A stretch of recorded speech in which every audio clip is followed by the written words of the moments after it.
So I just wanted to make a quick little video. I scrapped out 2 bread makers and a rotisserie oven. There was not much in that. 1 copper winding came out of that rotisserie cooker.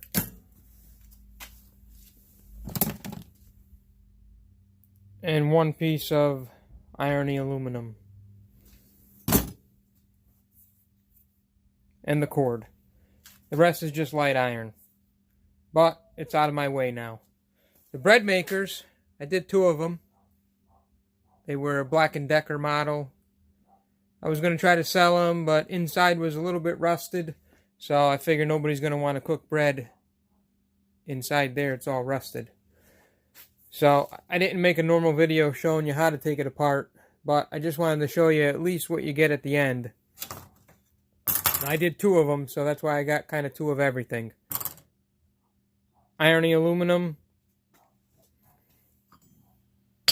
cast aluminum, a couple pieces of stainless steel. I already threw a few of them in the bucket, so there's only a few here. 2 real nice motors.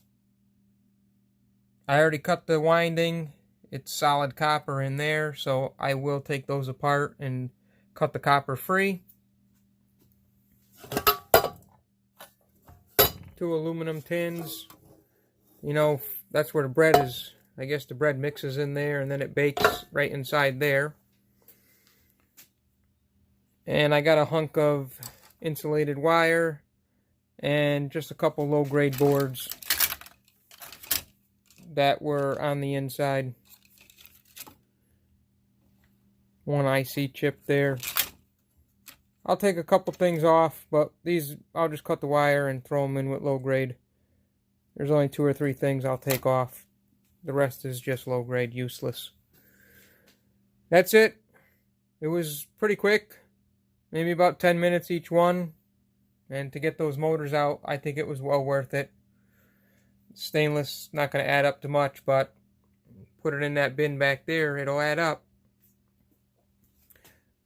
Irony aluminum. And a couple boards. Thanks for watching.